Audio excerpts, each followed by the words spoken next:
Yo, what's up, everybody, and welcome. Honestly, this is going to be a bit of an impromptu review in a way. I didn't really plan on doing this, but I guess since this is the final Monday Night Raw before they go to Netflix and get off of USA Network and TV in general, I might as well do a review of this show. Before I do begin it, first off, go check out the AEW World's End review with Black Shaggy. We talked about the show yesterday and a little bit about AEW in the year 2024. Just in general, before we actually get to the end of the year review that will be coming soon. Gonna have a lot to talk about. Don't know who's really gonna be on it, but hey, just wait and see. It's gonna be a lot to talk about when it comes to wrestling throughout the entire year. But first off, I hope everybody out there is having a safe and happy holiday, whatever you celebrate out there. I hope you're doing it real great and safe also. But let's get into Monday Night Raw, the final Raw before Monday Night Raw goes to Netflix and off of the USA Network now, which most of this whole episode was a giant infomercial for Netflix when you really think about it, since they've been really plugging that into your brain for almost several weeks now. But Houston, Texas. Obviously, the big showdown between CM Punk and Seth Rollins is going to be tonight. Uh, Wade Barrett and Joe Tessitore were on. I can't never get this guy's name right. He's pretty good, though. I'll give him credit for the time he's been on Monday Night Raw. He's not bad. But they said that Raw would be, I think, 30 minutes commercial free, even though you're going to see a lot of, picture-in-picture screen. But we kicked it off with the New Day. They couldn't talk. The fans chanted, "New Day sucks." They basically got a lot of heat out there, especially after what they did to Big E. Jay Uso's entrance played. He got a big pop. Of course, he yeeted all the way to the ring. And as, Woods tried to talk, the fans kept booing. Jay said, "Hold up, everybody. We want to hear what this chump got to say." And Jay, said, "I go back with the New Day.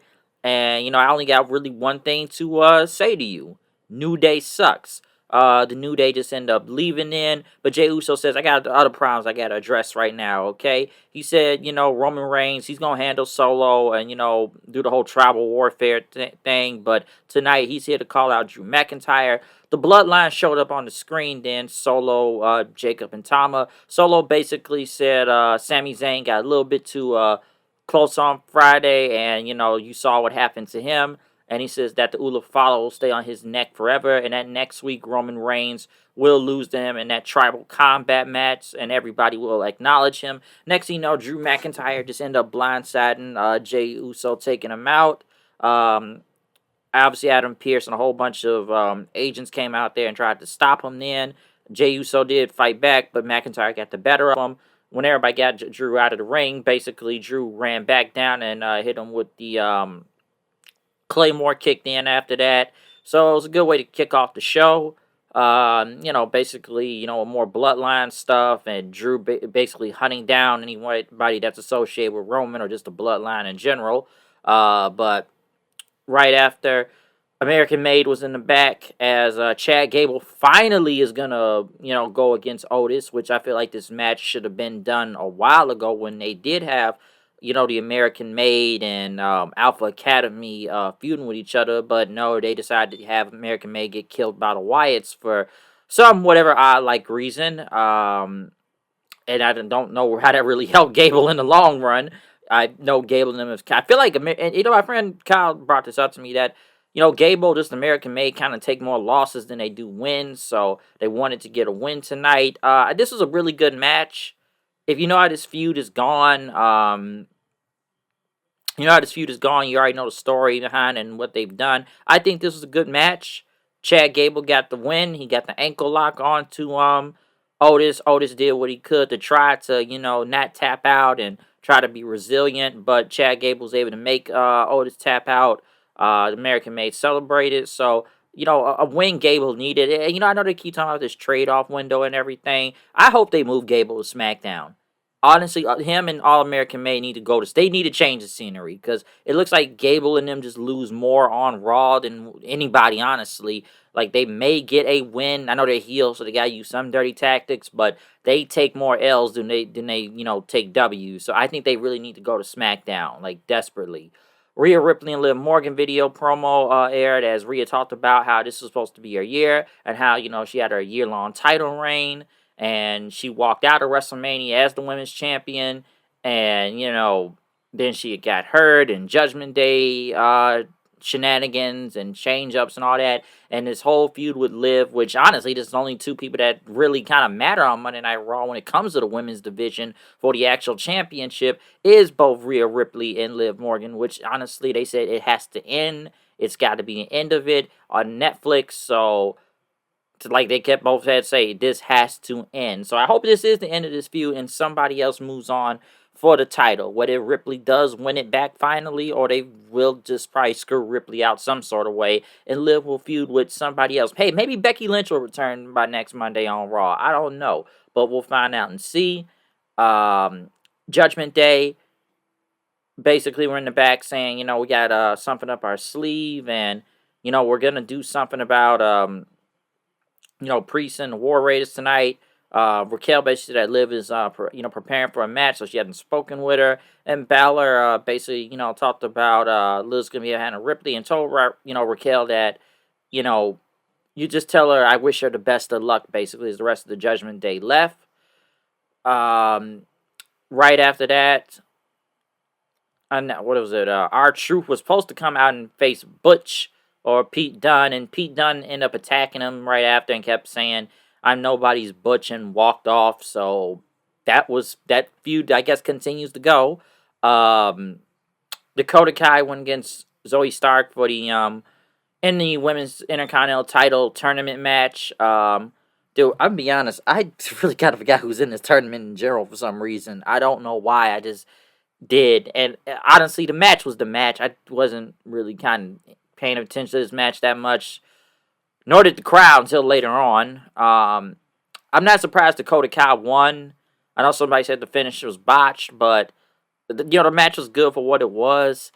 Honestly, I wouldn't even be surprised if Dakota Kai ended up winning this whole tournament, because they have been playing video packages talking about how she needs gold and how what damage control is done and all that stuff. So it wouldn't really surprise me if she ended up winning this women's Intercontinental title. So I feel like that's about to happen. Right after that, I know Barrett and Joe there, they basically played, I guess, just a video package, because Raw's been on TV since 1993. They've been on TV for over 30 years, and basically, after 12,000 episodes, I guess on the USA. Let's remember, Raw's been on USA and Spike TV, so they've been on two different networks more than the USA network. But basically, they played a video footage, a video package of everybody that's done something on Monday Night Raw, to Stone Cold, to The Rock, to John Cena, to Undertaker, to just every era of Raw you could really think of, from the Attitude Era, from the Ruthless Aggression Era, to the PG era, or the beginnings of Monday Night Raw. But yeah, from Triple H, Shawn Michaels, Vince McMahon, excuse me, like I said, Mike Tyson and Austin going at it. Just several clips I could keep going on from, like just Trish, Lita, Charlotte, lots of people you could go through. It'd take me all day to talk about Monday Night Raw, especially for a show that's been going on for over 30 years now. But since they're gonna be off TV on the Netflix, they're doing their best to make this as a big deal. Basically, right after that, Judgment Day now has new music for some odd reason. I don't know why. Why did they even get? This feels like something Def Rebel did, and it looks like just some generic rap they gave them.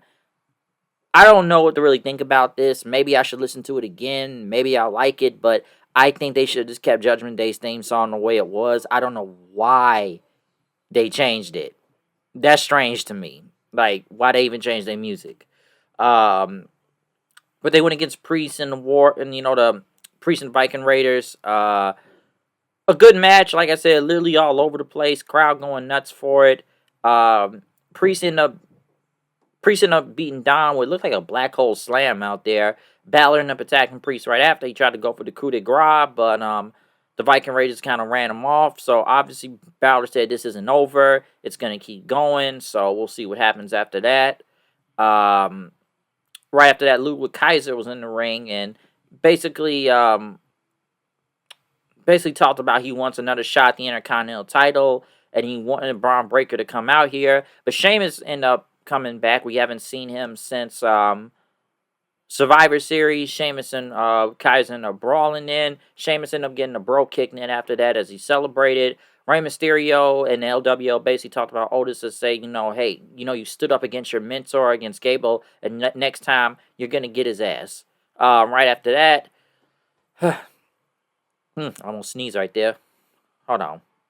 Yeah, but New Day basically showed up then after that talking about the LWO and talk about Ray's supposed to be a locker room leader. And he says, come on, who's going to be, you or your other guys that try to be like you and everything?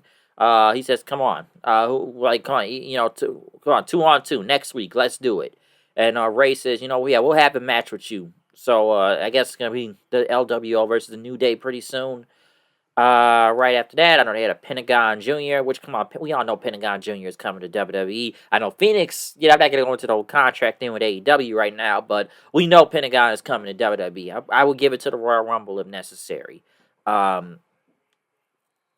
Right after that, the next Intercontinental title tournament match, Io Shirai versus Lyra Valkyria. Obviously, some would say it was the best match of the night when you really think about it. Excuse me, but this is a really good match. Definitely enjoyed it.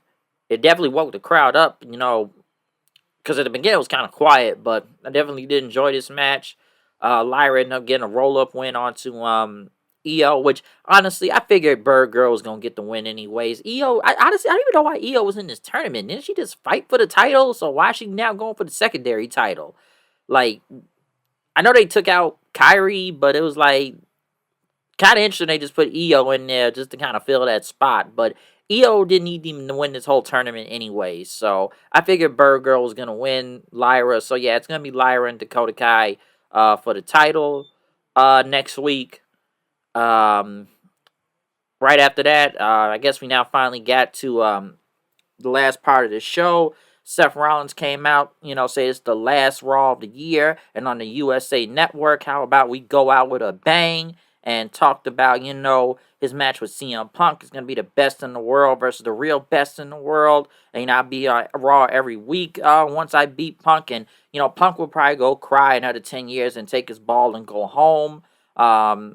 And whatnot. CM Punk's music ended up coming out there. He says, where do you come off this, Mr. Pega the Virtue here, to go take your ball and go home line and whatnot. Said, Stone Cold took his ball and went home, and, the man took her ball and went home too. How is your neck or something? I thought it was his back, but he says, how's your knee? What about all those tsunamis Bronson Reed did to you and all that? And Punk says, like I said, let's not talk about 10 years. Let's talk about 10 months ago. I said the first thing when I came back to this company, I'm not here to make friends. I'm here to make money. And next week when I go to Netflix, I'm going to make a boatload of money, as he said. And he basically said, you want to be the victim so badly, little brother. But Rollins says, there's no little brother happening no more. And he says, my wife is at home taking care of our kids, something that you wouldn't know about. That was a sick line. I'll give him that. I'll give Rollins that one. He kind of got him with that. Rollins basically said, Punk, you left and you went on your buddy's podcast, or I should say ex-buddy nowadays, Colt Cabana. And he says, you tried to kill the company. You tried to kill WWE and all that. And then, you took a big chunk of change and went to work for the competition. I guess AEW is competition to WWE now, according to Seth Rollins. But he says, how did that work out for you over there? Which I gotta say, that was some sick lines Rollins was coming with. And basically, I am a revolutionary. You just wave your flag. Punk basically talked about, the arrows in my back and all that. And he says, I love this place. I liked where I worked before. I just hated the guy in charge. And the guy that was in charge loved you, but he hated me. I guess he's talking about both Vince and Triple H, because they both loved Seth Rollins and that Punk at that time period.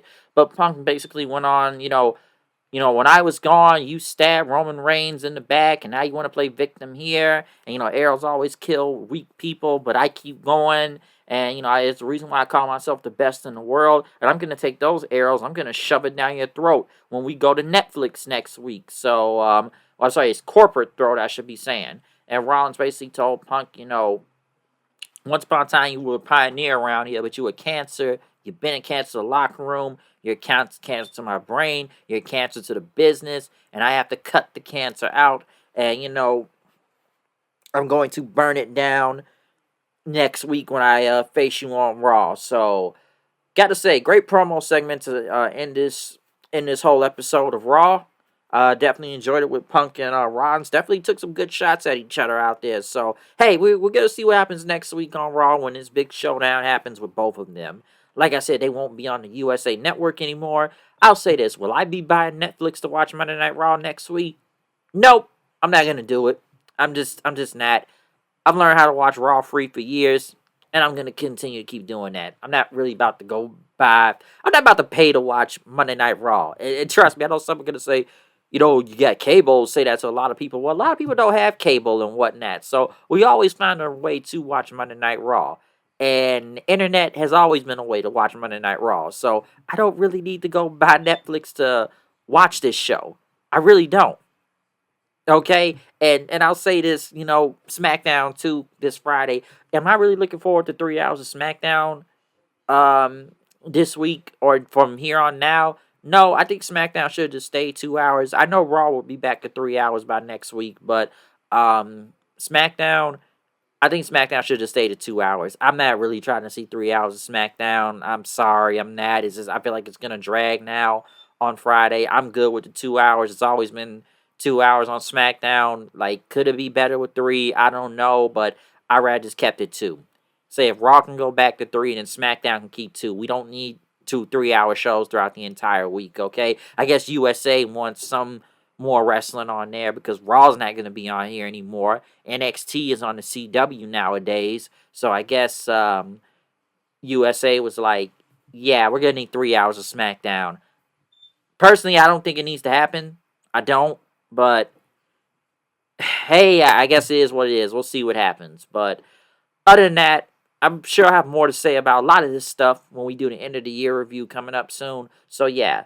Other than that, comment, subscribe. Follow me on Twitter at HoodandKnight890. Check out the AEW World's End review. I'm out of here. See y'all then. Peace out. Happy holidays.